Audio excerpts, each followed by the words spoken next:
Hello there. Good morning, good afternoon, good evening, wherever you are. I'm Ryan in Singapore. Welcome to our mindfulness practice. Today we're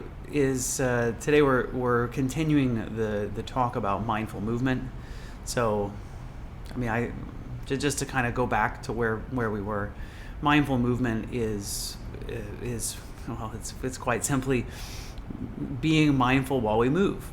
And it's something that's quite useful because we find that we're moving all the time, that you can find yourself that maybe you go from home and you go to work, and if you ever reflect on that commute from home to work, you'll recognize that actually you don't really remember anything that happened because you weren't present during any of that time. And mindful movement is a way for us to practice being present in those moments where we tend to be just mind wandering. And mind wandering it tends to have a lot of negative things going on with it. And it is usually not beneficial for us. So what is more beneficial is to have some awareness of what's going on, so we have a little bit more control of what's going on. The brain's default mode network is the series of regions of the brain that is involved when we're sitting around doing nothing. I think researchers thought that when we're not active, the body is not active, that the mind also would be inactive. And the fact is that's not the case, is that when we are at rest, our minds are very active. And so it's this regions of the brain that are involved in self-referential thinking. You'll find that most of the mind wandering, there's always an I component to it, that we're always kind of thinking, how does this affect me? So that tends to be kind of our favorite subject, and that's no coincidence, of course. It's because of survival, right? Our survival instincts make us constantly be aware of ourselves. And so mindfulness can be useful to practice because it brings a little bit more awareness of that kind of self-referential thinking. And this this uncontrolled self-referential thinking is at the root of a lot of psychological challenges, such as depression. Depression is a cyclical self-referential thinking that we're not in control of, that tends to have a lot of negative thoughts, and it's just that kind of cycle, and there's a kind of addictive pattern to it as well. So mindfulness can be really useful in dealing with, I suppose it's not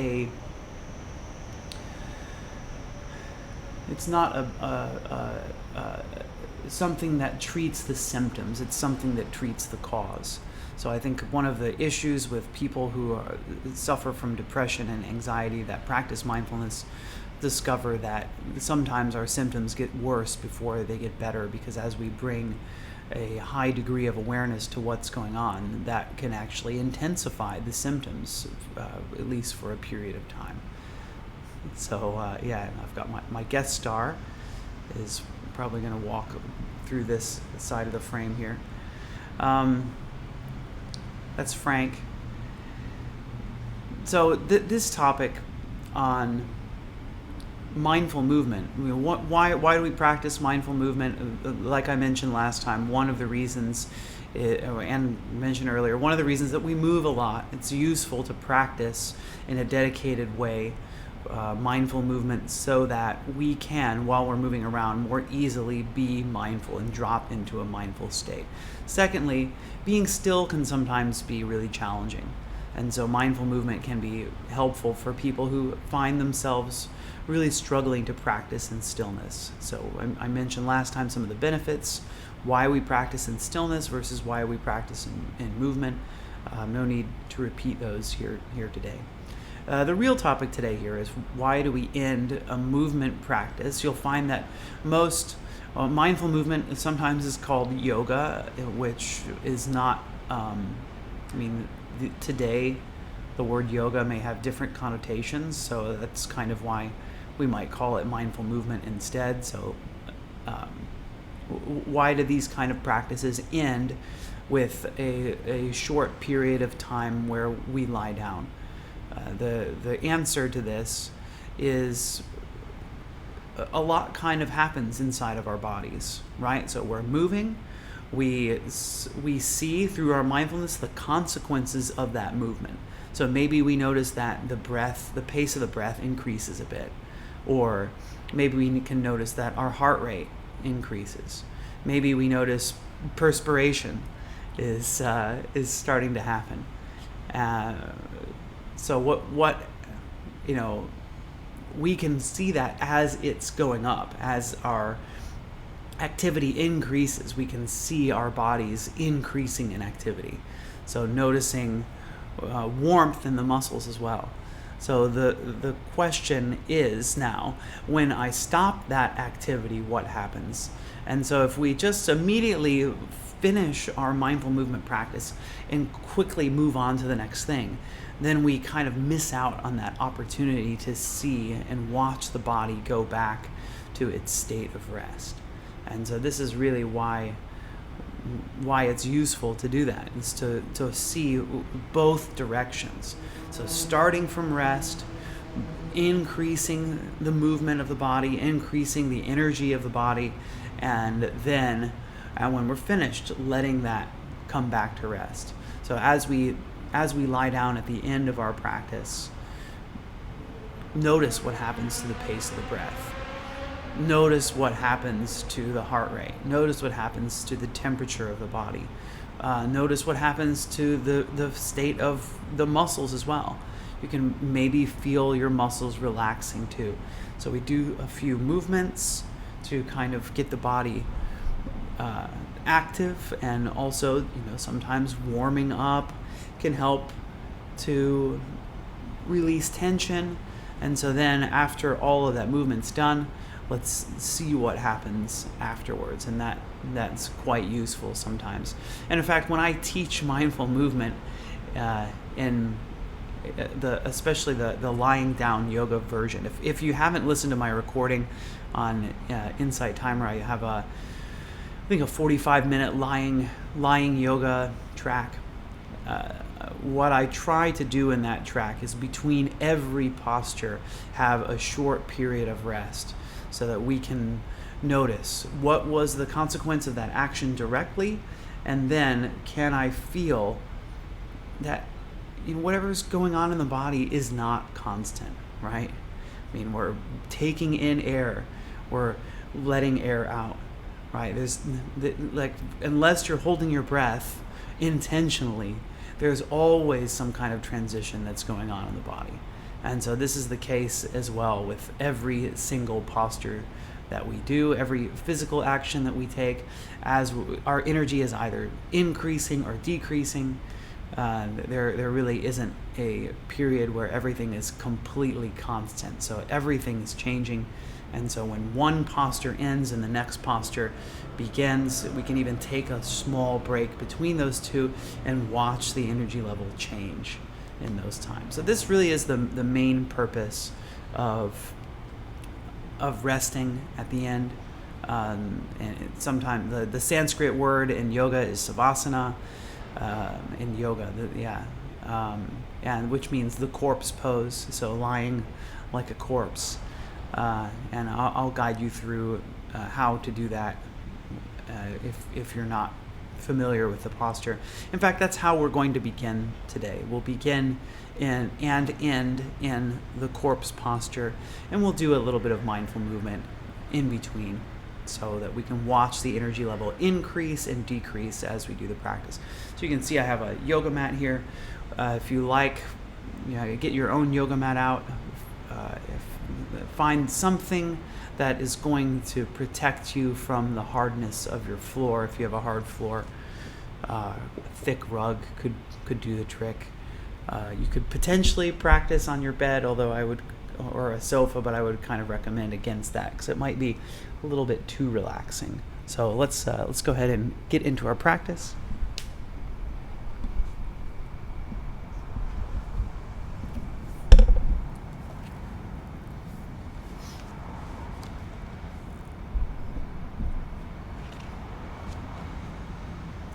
Okay, so starting in the corpse posture.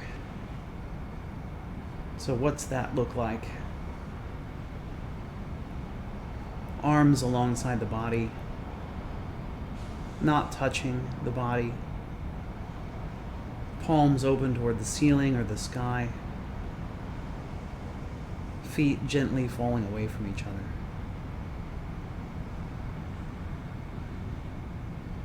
Legs also spread apart so that the legs are not in contact with each other.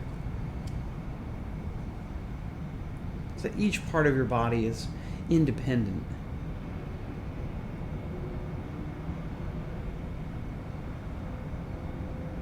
So this can kind of help you to tune in individually into the body as a whole.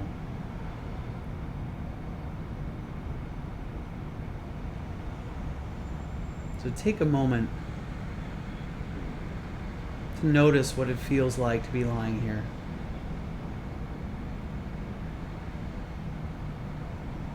Knowing that as you lie in this posture, none of your muscles need to be engaged. That you can completely surrender to this posture.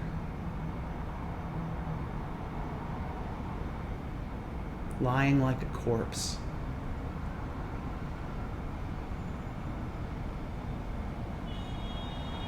Face can be relaxed.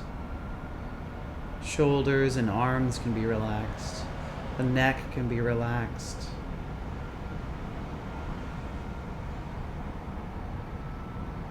The back, the abdomen can all be relaxed.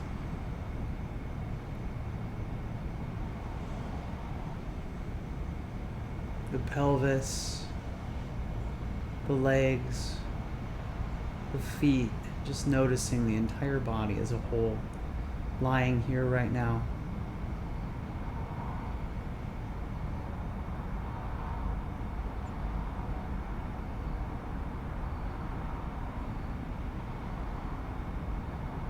Noticing your abdomen. In this posture with no weight on the spine, you can feel, in fact, that the abdomen has a little bit more room to move than it would if you were sitting. So can you feel the abdomen moving as you inhale and exhale?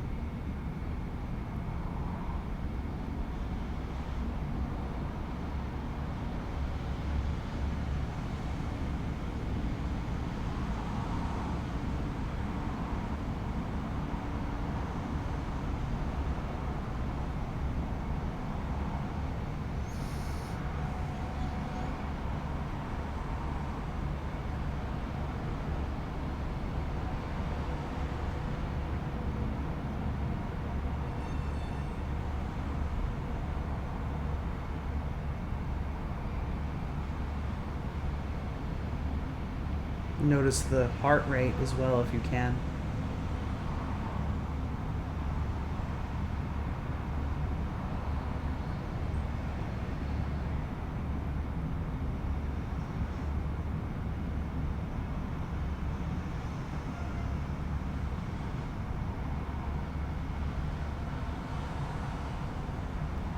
And now we're going to just move the arms a little bit.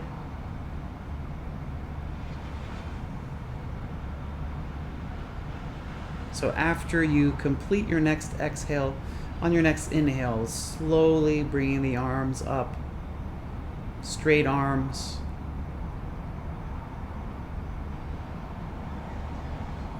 The arms with the fingers pointing toward the ceiling, and then exhaling as the arms come down over your head.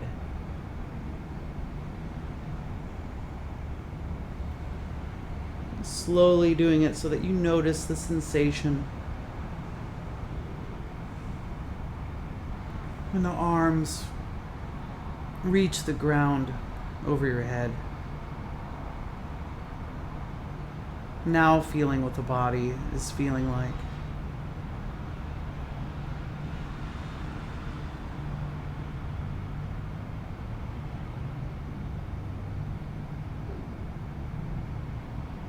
And so let's place our feet on the mat, the heels near the buttocks,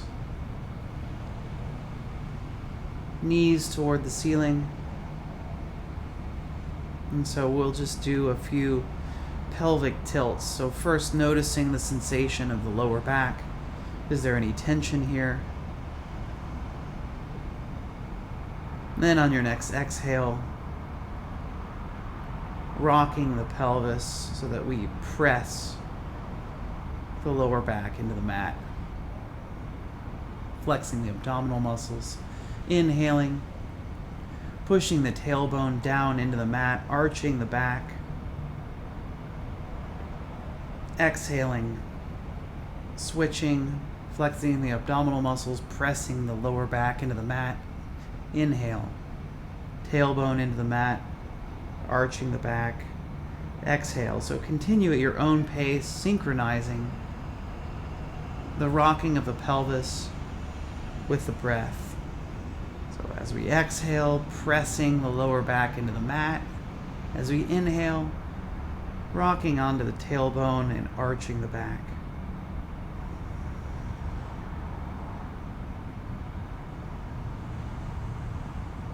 All the while, your object of meditation is to focus on the body and the sensations in the body. Perhaps concentrating on the feeling in the lower back.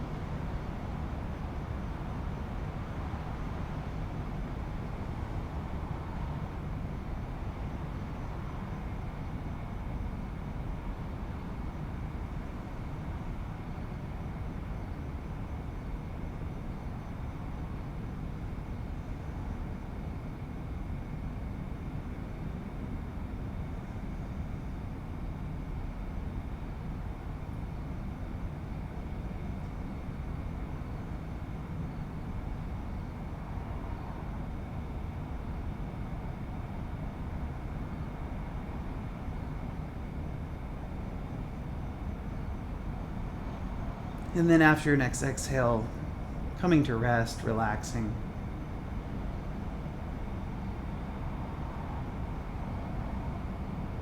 Slowly letting the feet go back out. So we're once again lying down. On the next inhale, bringing the hands up. And the fingers are towards the ceiling. Exhaling.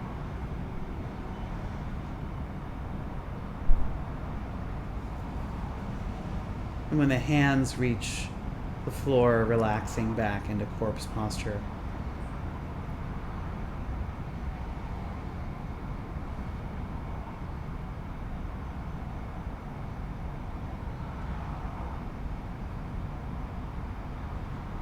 So noticing the consequences of this action.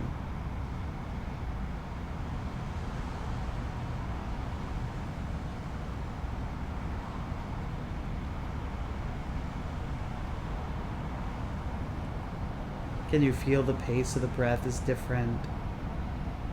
And then as you feel the pace of the breath, can you notice it changing now?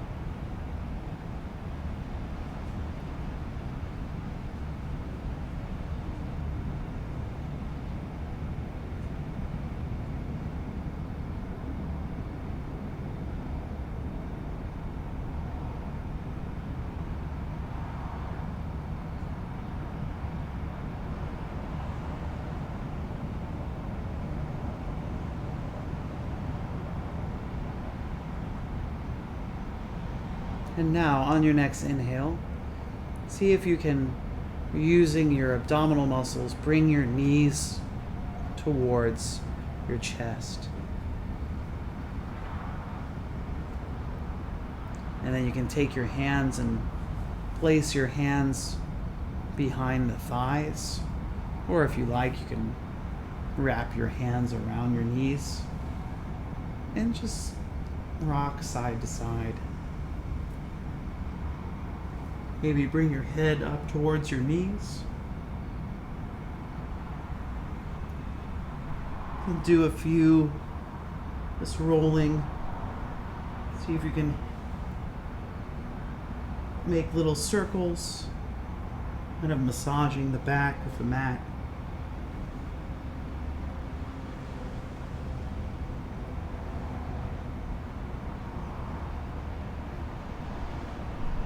And then going the opposite direction.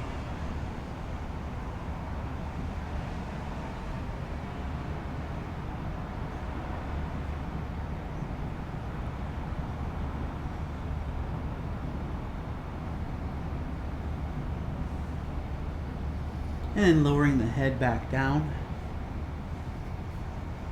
And taking your hands and placing them around the right knee or behind the right knee if you like. And extending the left leg out. So feeling what this stretch is like. Maybe seeing if you can pull this right knee down towards the right armpit. So you might feel some stretch across the left hip flexor. Maybe that left heel will touch the ground, or maybe it will be suspended off the ground.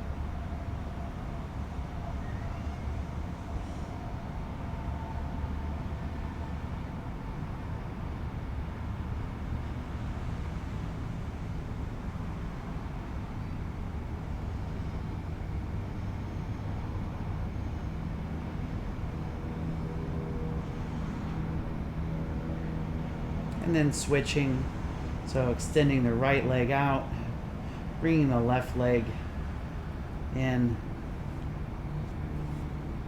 So the left knee towards the left armpit, the right leg extended.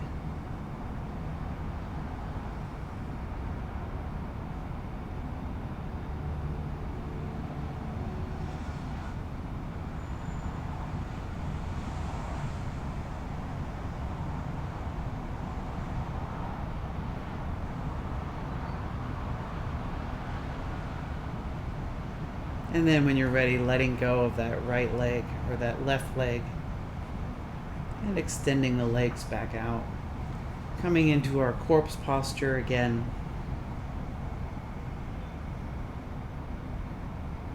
And now seeing if you can bring your attention into those areas of the body. Notice the lower back, notice the left hip, the right hip.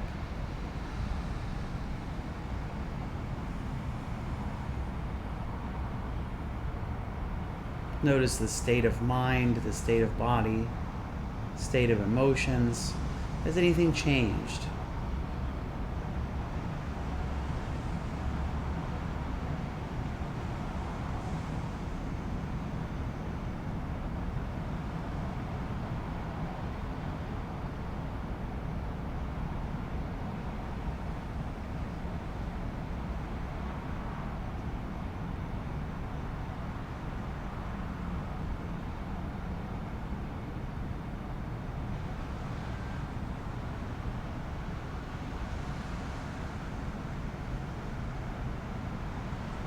Seeing if you can anchor your attention in the present moment using the body.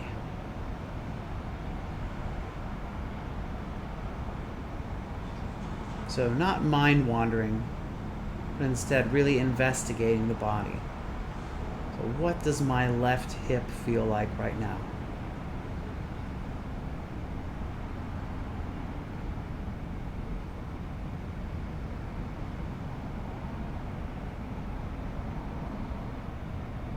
What does my right hip feel like right now?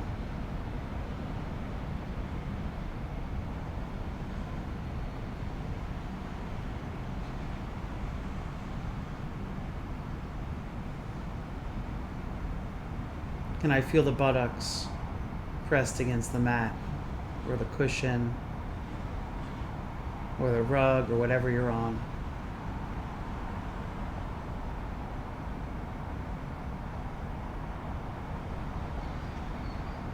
Can I feel the sensations now in my lower back?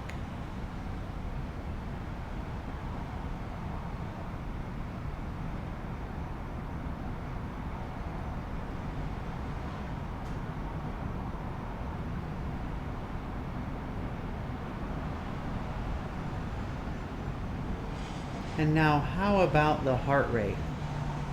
How about the pace of the breath?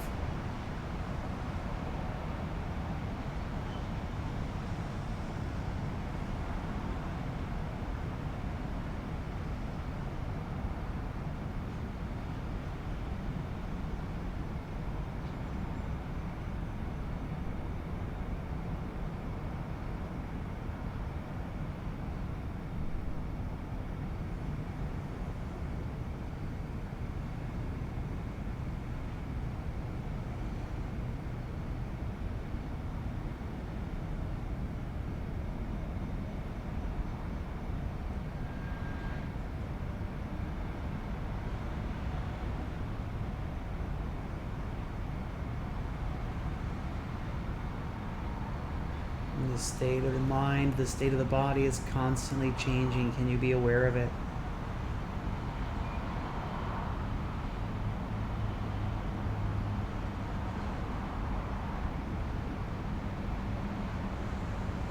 It's possible that you're feeling really relaxed right now.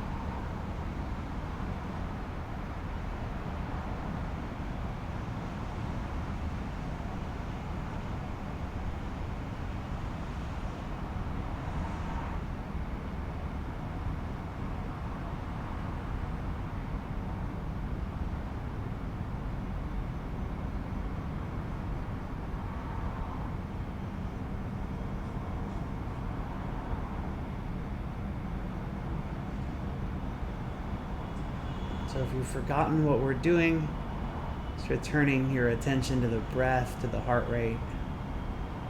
Can you feel your abdomen moving as you breathe? Can you be aware of your heart beating inside your chest?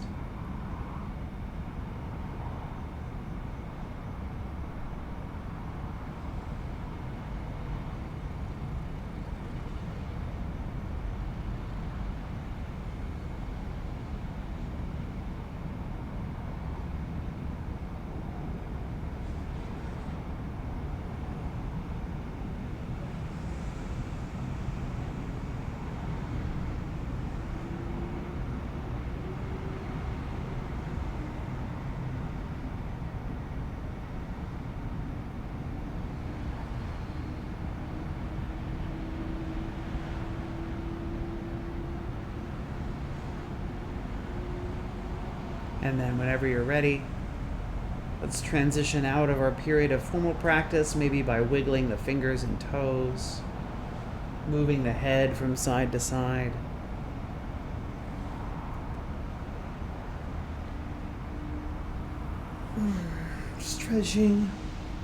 Stretching out if you like. And sweep your knees from side to side.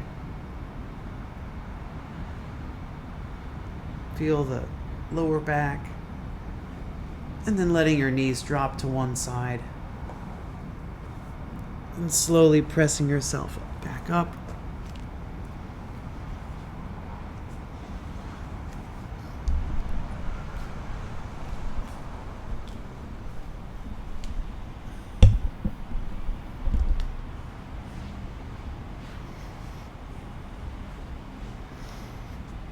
And we won't end practice with a bell.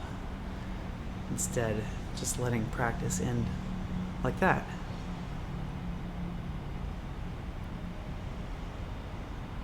So how did it go today?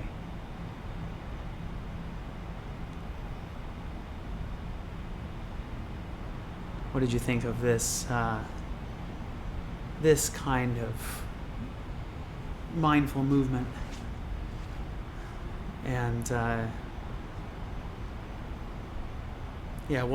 were you able to notice as energy levels changed, as it was waxing and waning? There's and here's Frank.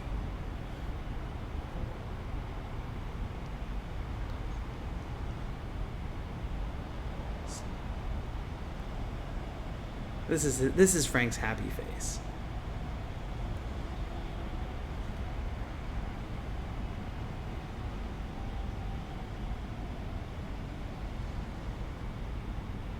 Okay, well, if you have any feedback, questions, comments, feel free to add them in Ryan's daily mindfulness circle in Insight Timer groups.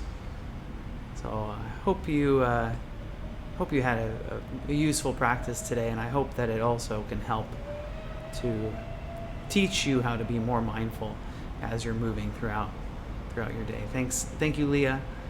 Thank you, everybody, for joining today. So we'll be back on Tuesday. Wanted to continue with mindful movement. One thing I haven't really done here is sun salutations. It's I try not to be too yoga-y in my teachings, but I do yoga 3 times a week, and I find sun salutations are really, really fantastic when it comes to being mindful. So I thought I'd at least share some basic sun salutation stuff with you, so that you have yet another little tool in your toolbox when it comes to practicing mindful movement. Yeah, Sybil shares, I enjoyed doing this for a change. My body tingled, heart rate increased, and felt good. Thanks for sharing. And yeah, it is a nice change from the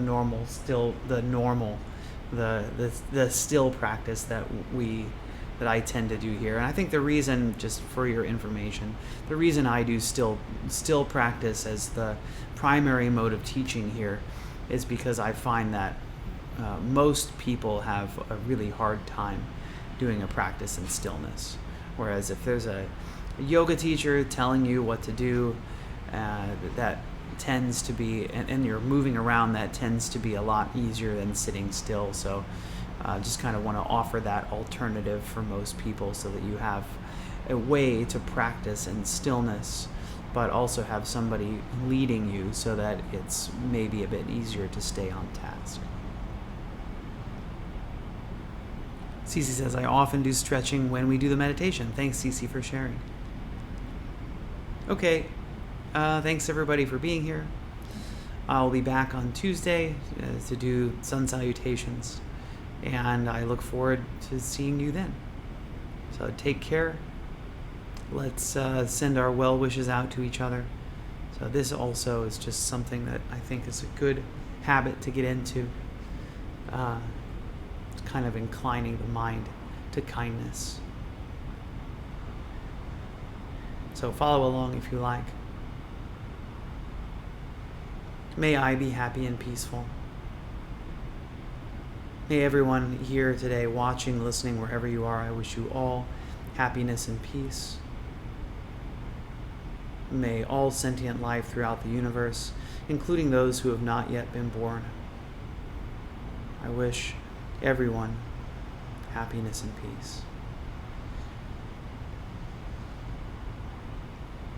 All right, take care, everyone. Bye-bye.